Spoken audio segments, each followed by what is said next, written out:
Hey, this is David M. Rain, and I'm with Chike Evans. This is No Lies Detected. We have a very special guest that we're very proud to bring to you today, Chad Dion Lassiter. Mr. Chad! Hey, good afternoon. Thank you for having me. I'm really excited to be in this space with both you and Chike. Yes, thank you. Thank you. We're happy to have you, brother. So, from what I hear, because this is my first time actually meeting you, from what I hear, you're the man to know when it comes to human rights. Well, I would just say thank you for the kind sentiments. Currently, I'm the executive director of the Pennsylvania Human Relations Commission. We're the top civil rights enforcing agency in the entire Commonwealth. So in context, you have 67 counties in the Commonwealth. So if any person or persons within the context of those 67 counties were to experience any form of unlawful discrimination, whether from their perspective it's perceived, real, or imagined, they will file a complaint with the Pennsylvania Human Relations Commission. So we have regional offices in Pittsburgh, Philadelphia, and Harrisburg. So I oftentimes tell people I have the weight of the Commonwealth on my shoulder. Literally. Oh, wow. Yeah. Wow. That's amazing. So on a day-to-day basis, what is your life like in your professional capacity? What are you doing on a daily? Yeah, well, great question. I begin my day by getting up at 4 a.m. every morning. I get on the road to Harrisburg by catching a train roughly about 5:20, and that's Monday through Thursday. I'm in my Philadelphia regional office every Friday. No day is the same, as you would imagine. At one particular moment in the day, you could be addressing anti-Semitism, the desecration of a synagogue in some part of PA. Simultaneously, you're dealing with the resurgence of the Ku Klux Klan down in York, PA, or Ulysses, PA. It's important to note that Pennsylvania ranks number 8 in the country as it relates to hate groups assembling. And that's the data from the Anti-Defamation League, as well as the Southern Poverty Law Center. So while you're dealing with that, there may be a sighting of a principal who's wearing blackface. We had an incident in Southern York County. So it trends, right? And so we are responsible for all of the protected classes. And most of our work is centered around fair housing, employment discrimination, commercial property, as well as public accommodations. So you have anti-Semitism, you have white nationalism, you have the anthology of police brutality. So anything that you see or hear about in democracy, we're dealing with. And then we're also called to process cases and investigate claims of unlawful discrimination with 2 major contracts that we have with EEOC as well as HUD. So I live in the body, right? But I have to be socially neutral to a lot of this pain and a lot of the trauma that we see as it relates to Ahmaud Arbery, pertaining to Breonna Taylor, say her name, as well as George Floyd. And those are just the ones that make the national news. In Pittsburgh, we had the killing of Anton Rose, who was running away from the police, and he was shot in the back. Mm-hmm. Yeah, that was a recent one over the summer, right? Yeah, last summer. Yeah. So what you just described to me, and it brought up, what's going on in the news right now in my mind. Governor Whitmer of Michigan. Say, for example, that situation happened here in Pennsylvania. What is your role as it pertains to a crime like that? Yeah, certainly. Well, based on our Pennsylvania Human Relations Act, that's our statute. We have a section in that statute, and be mindful, we've been around since 1955. So we're one of the oldest human relations commissions in the country, followed by the Los Angeles Human Relations Commission. We would go out, and we actually do go out when we're talking about the situation that happened with George Floyd and the protests that were not only in Philadelphia, but throughout the state. It was my job and the job of my civil rights team to go out and monitor for civil unrest. That's one of our statutes. That's one of our mandates. So Pennsylvania, to your question, is no different than what happened in Michigan. We had a similar incident. They just didn't make it into the Capitol. We had white nationalists, white supremacists, and we'll just say patriotic individuals in Pennsylvania who marched on the Capitol and asked for the Capitol to be open because, we shut down the Capitol of Pennsylvania and various other places because of COVID-19. And they actually were hurling threats at the governor. So Pennsylvania is no different than that. So our responsibility would be to work in lockstep with the Attorney General's office, with our community partners that are on the ground as the state entity, what we tell people is that you don't have to be the victim of unlawful discrimination. So in your community, if there is a neighbor on any side of the color line, gender line, discriminating against you because of LGBT status or because you're in a biracial, marriage or anything, you can file a complaint with us. And that's what a lot of people don't understand. So if you see in the Breonna Taylor situation, they didn't get those officers for criminal charges, but they got them on civil remedies. Right. So, words have meaning and words matter. So racial incidents that are polarized with words, people can file a complaint with us. So we've had situations like that where the Ku Klux Klan has been in York, PA, Hanover, PA, and not the typical Ku Klux Klan that maybe you, David, and I and our parents historically were accustomed to with the white sheets. Charlottesville, those were white nationalists. Those were our doctors, our lawyers, our pediatricians. So our job at Pennsylvania Human Relations Commission is to monitor that, work with the state police and the AG's office. Hmm. So initially we were going to go in a particular order, but now I kind of want to flip it before we get into the importance of voting. In general, so going off of what Chike said, right now we have a person in the White House that is literally calling for action, okay? And we all know what that means. So this is a situation that I remember years ago, right after 9/11, thinking that, okay, if that can happen on American soil, then that's going to wake up a lot of angry people, and we're going to be to the point where we're actually physically protecting ourselves in front of our own house. You know what I mean? It's going to get down to the actual streets. So going back to talking about Whitmer, there was a gentleman, well, I guess he's a gentleman now because he says he left the neo-Nazi group, so I'll call him a gentleman now. But he said that there's no doubt that if something goes wrong with the election, it's going to be civil war. He said it's not maybe, it's not, oh my God, we should think about. He's like, it will be civil war. These cats are already up in the woods in Northwestern countries, or in the forest, they're training. They are joining different states together, coming across state and building their. So there's something that's going on that the rest of us aren't doing. I'm not preparing for necessary war. Yeah. I'm just making sure my family is fed, my roof is taken care of. You know what I mean? And I can physically protect myself. But this is some other stuff. It's another level. And so as far as what you guys are monitoring, you agree with what I just said that he said? Like, oh yeah, wholeheartedly. And I like the way that you framed that out. I work also in tandem with the Department of Justice and the FBI. But before getting to the Pennsylvania Human Relations Commission, I was a professor of race relations at the University of Penn. So I'm always into the data. And so a lot of this actually emerged, and you and Chike can probably agree, during the Tea Party with Sarah Palin. And we also had Rush Limbaugh, and we had Glenn Beck, and we had Bill O'Reilly, who was on Fox News. Yeah. We had all those individuals that were really promoting whiteness, white violence, white supremacy under the guise of being patriotic. Right. Then we get the first African-American president of our democracy, and then we were so quick to say we were post-racial, where post-racial is still a mirage.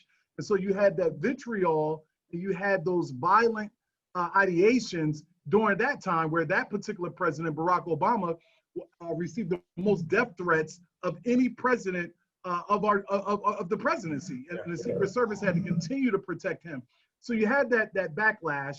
You had a lot of people that were upset, and then there's this undercurrent that the democracy is changing. So take you, Chike, and I, for instance.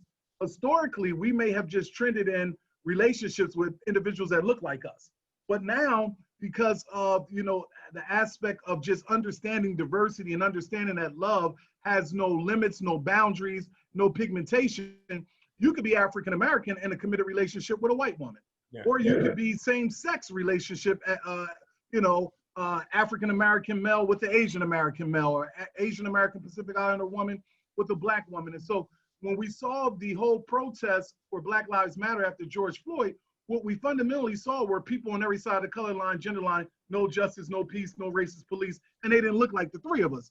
So he's absolutely right. And then the data speaks to the FBI saying in one of their reports, the year escapes me, but it was most recently within the last 4 years, that we were going to see an influx of white nationalists that were going to integrate themselves in police departments as well as the armed services.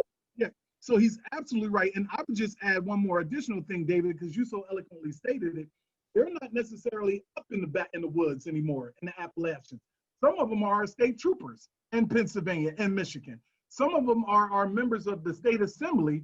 So the white robes that they would traditionally wear are now replaced with sitting on the courts and things of that nature. So he's absolutely right. But I think there's also another vanguard of Black and brown people who are underground who are planning for this. I think we saw that when we saw 400 or so people that look like us that marched in Stone Mountain, Georgia, and tried to plant that. So I definitely believe that there is a civil war that will be emerging. I don't know if it's going to hit the urban griot, so like we don't see the Proud Boys walking through North Philadelphia. Yeah. Or West Philly. Oh, West Philly. They ain't coming over here. They're not doing that. But so, all right, so just like the Civil War in America as of old, that was necessary. Now, I feel like even though this is, it's going to happen in some way, and in many ways, it's so hard to get my head wrapped around the necessity of it, because this was all formed from bad politics over decades and decades and decades, lies and businessmen taking over the country and all this misinformation and non-humanitarian behavior, which is why this Civil War is coming. Before, the other Civil War was coming away from what we actually are now. That's what that Civil War was for. Yeah. So it's like, wow, we're back here, but we haven't done anything. You know what I mean? It's like, No, you're right. I think the thing, though, for us to be mindful of is that there's multiple tiers of anger and aggression. You have poor whites who have been used as a scapegoat to look at Blacks, Jews, LGBT as the enemy. Yeah. But I think that myth is starting to break. The whole myth of American exceptionalism is something that poor whites are saying, wait a minute, Chad didn't do anything to me. And they're looking at the white elite. And then the middle class white, because of the coronavirus and the subsequent economic collapse, now is part of a segment of the lumpen proletariat. They're part of that poor enclave. And so the poor white and the poor middle class white are now having discussions, and they're moving beyond the scapegoat hypothesis. And they're like, you know what? Nah, it's them. It's the government. So I think where we get kind of like into it is like, we agitate, where I'm asking for us to just sit back and say, yo, let that white on white violence go down.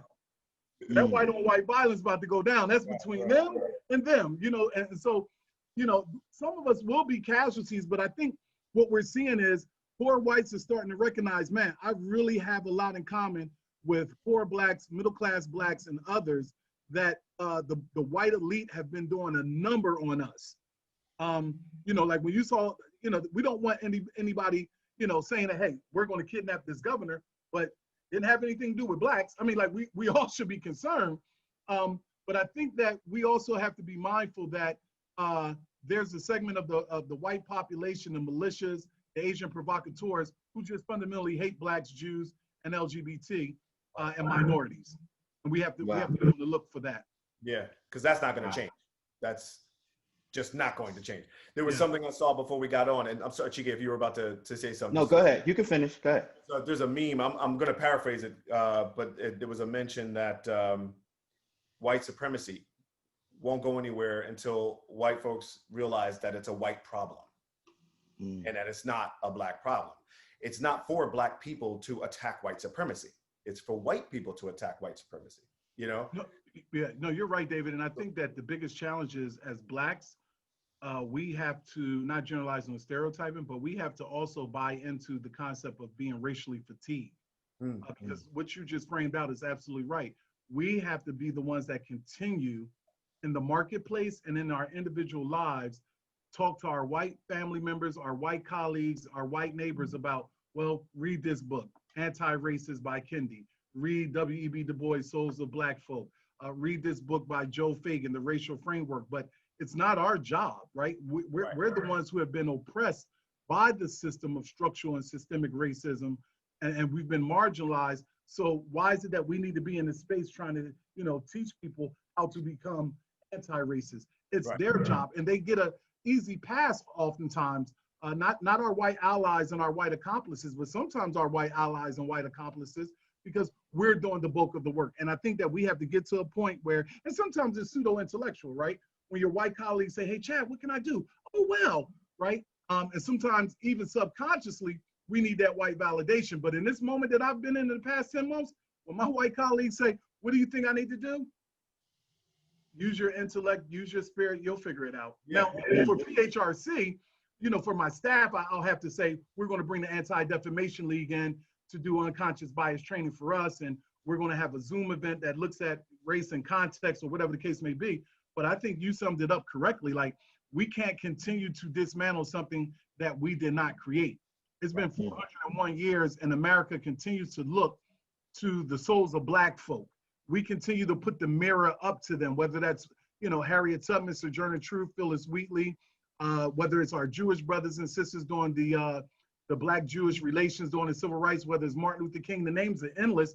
And now here we are in the contemporary doing the same thing. They got to do the work. They have to dismantle the system that they benefited from. And even though they benefit from white privilege, it does not mean that their lives have been easy, but pigmentation is not, there's no such thing as driving while white. Yeah. You know, walking while white. Yep. You know, like Chike, you and I, with the same credit score as our white counterpart, they're going to tell us that the house is off the market until the Pennsylvania Human Relations Commission sends something called testers to the same place, but they're white. And then it's going to be like, oh yeah, listen, we can run your credit right now. We could go ahead and do the interest rate and we can get you the loan. So man, that institutional racism is more than a cop just calling me the N-word, you know, about that. Pulling me over when I didn't do anything. Yeah. I have a two-pronged question for you. And this is a hypothetical and it's for education. Two prongs. What if Trump wins? What if Biden wins? So from its inception, America is racist. And I think that it goes back to what Martin Luther King said, that the greatest purveyor of violence is my own United States government. And so as beautiful as America is, it has its contradictions. So if Trump wins, we're going to see more cuts along the lines of the work that we do in this space.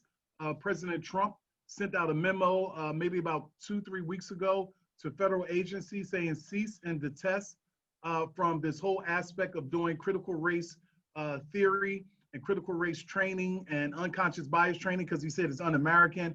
It just says that America is bad. So I'm warning people that if he wins re-election, the next thing that will be targeted will be human relations commissions and civil rights commissions. And people may say, well, what could he do there? Well, we have federal contracts.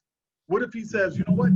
All of the federal contracts that are that we have platooned out these investigations for people like the Pennsylvania Human Relations Commission and others, we want to take them back. HUD will now do it. EEOC will now do it. You're talking about $4 or $5 million in budgets that will be going back to the federal government and not us. Now, from a political standpoint, even further, a re-election of Trump, we might see more of the anthology of police brutality with no systems of accountability. We will continue to see what we've already seen, which is 203 or so judges that he's appointed to the federal courts right in the midst of our eyes, right? They use a diversionary distraction tactic playbook that they have us over here focused on that as they're doing other things. And I think it would just be bad for the country. Now, not playing devil's advocate, but playing angel's advocate. Our business colleagues may say, hey, listen, my 401k has been growing under Trump. So I would love to see another Donald Trump election. And so they have that mindset. And I'm not saying that their mindset is right or wrong. I happen to think that is indifferent. I think that a Biden-Harris ticket, the democracy becomes even more polarizing, right? So for me, it's not an either or, it's a both and. I think that we benefit from better policies, but as a whole, the vitriol and the violence and the white supremacy is part and parcel of the American fabric. Certainly, I'm voting for Biden-Harris because I think that is, you know, a lot of things that they're proposing is aligned with my moral compass, my moral imperative. But I still think homelessness stays the same. Poverty stays the same. Aspects of violence stays the same. And white supremacy stays the same. So when we're talking about by the year 2045 or demographers are talking about that whites are going to be the permanent minority, white supremacy doesn't change. It's 401 years. It has held a grip because it's so ingrained in the policies. And you know this, Chike, and so does David. So whoever becomes the president of the United States is still institutional racism, prejudice plus power. You know, until you revamp those structures or tear those structures completely down, you're still going to have aspects of mass incarceration. Nevertheless, I believe that it's a world in which we can reimagine things differently. And we can work with Biden and Harris, and we can work with, hopefully, the people that they put together. But whether it's Biden or Harris or the continuation of Trump and Pence, you still have what David mentioned earlier, the wealthy. You still have the oligarchs, the plutocrats. You still have Wall Street barons. You know, you still have miseducation going on in the schools and mass incarceration. So until people deal with the fundamental problem, which is America, not all of, you know, white colleagues, but America as a system, as a project, as an experience, has a anti-Black hatred that just has always existed. Well, it's woven into the fabric of the nucleus of the country. That's where it came from. Yeah. Yeah. So you know, the hope is that the powers that be, who certainly from a political science perspective know more than I can imagine when Trump says he's not leaving. Right. You know, he's going to get out of there. Now, the way he decides to go is up to him. Handcuffs, dragging by the feet. He getting out of there. He getting out. Yeah. That's cool. So one more thing, as far as like the voting. So I know you just said where you're going, where your heart is as far as the vote is. Wait, were you satisfied, Chike? Oh yeah, I'm satisfied and educated. So yeah, as far as the voting is concerned, so No Lies Detected, we initially brought this podcast up for people that were, you know, misinformed, felt, you know, disenfranchised, felt like their voice wasn't valuable. So if you were talking to a group of people that were either telling you, hey, Trump's a millionaire, I want to be a millionaire, or I'm not voting at all because nobody ever listens to me, what would your response be to that group? Yeah, well, one, let me back up and just say, I think what you and Chike have here is groundbreaking. My only paradigm shift would be for you to continue this trend, even after November 3rd. You know, like I think what you guys have is an amazing platform. No Lies Detected. You can rock this out all the way up until Biden puts his hand on the Bible and takes that oath, because I really fundamentally believe he's going to be the next president of the United States. But I want to be honest with both you and Chike, but also your viewing audience, is that for a long time I always thought it was voting, and then I was just like, okay, I heard people talk about voter education, but for me it was like voting, and I would grab my news, you know, from something I read. But over the past 10 years, I've recognized that it definitely is, let's register people to vote, but beyond voting, voter education. And then the most essential part, I believe, of voting is voter accountability. So I voted you in as a congressman. I voted you in as a congresswoman. I voted you in as a councilmatic person. I need to hold you accountable. So I'm just looking at Philadelphia as a microcosm of the world I live in Pennsylvania. But in Philadelphia, you can go down several streets and you can see so much environmental racism, tires, mattresses, box springs, just debris and utter decay. And then we have to juxtapose that against the backdrop of who's the council person for that?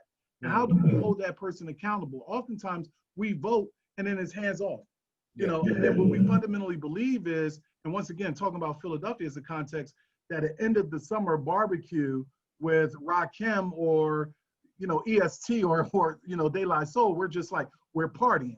Or when a politician is partnering with Temple University Health System for a type 2 diabetes screening, we think that that's the politician. No, that's the politician putting their name on it. Or a back to school event where they're giving us book bags and trinkets, and we're just like, oh, look, they gave me a ceiling fan, or they gave me a regular fan, or they gave me a case of water.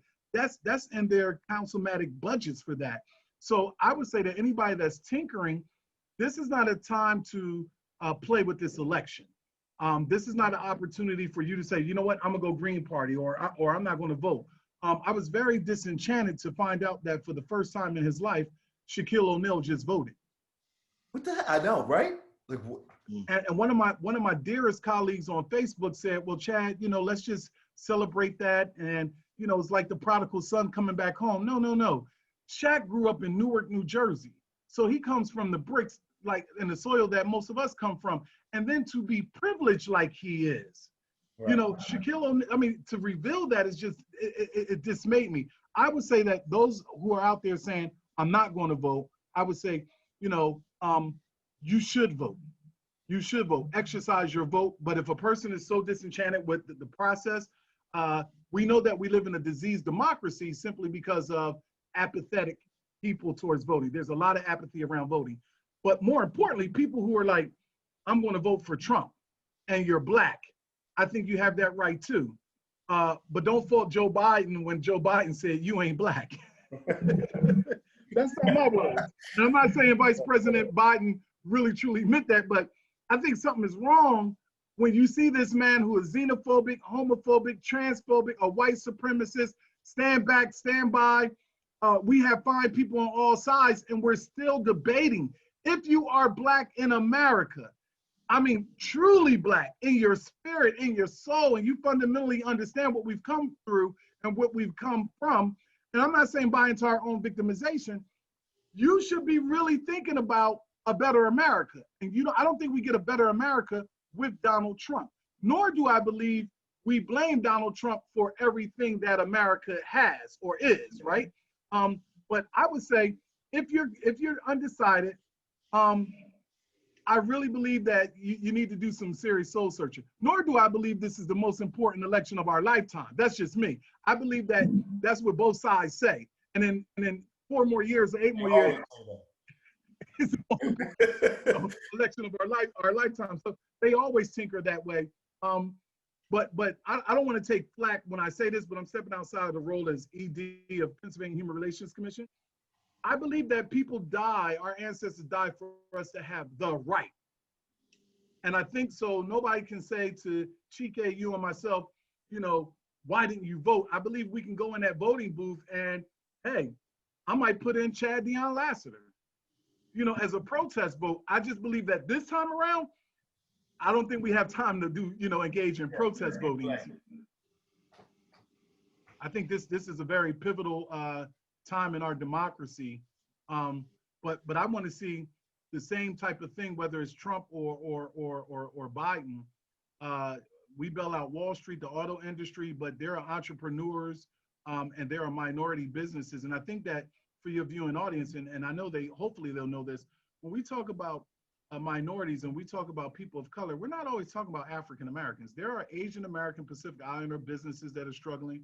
There are people of Haitian descent, Jamaican descent, immigrants, Caribbeans who are struggling as well. And so, you know, my issue is I really fundamentally believe we have to turn America back to a place where it's we the people. I only believe that there are 2 people that exist in the society, the elites and we the people. And we the people, we have the power when we fight back. Yep. Awesome. Well spoken. Very well spoken. Listen, thank you for having me here, brothers. I mean, like, man, David is my brother, man. Like that's my brother, man. And I'm so proud of everything that you're doing, man. I'm so blessed by our Creator to be connected back in this space with you, man. Yeah. And I'm proud of you, Chad. I'm proud of you. Thank you, man. Yeah. Well, Mr. Lassiter, you have a brand new fan in me, sir. And I'm so glad that David was able to book you on our program. And I sincerely thank you for coming aboard. Thank you, brothers. All right. You be well, bro. All right. Later on. All right. Take care.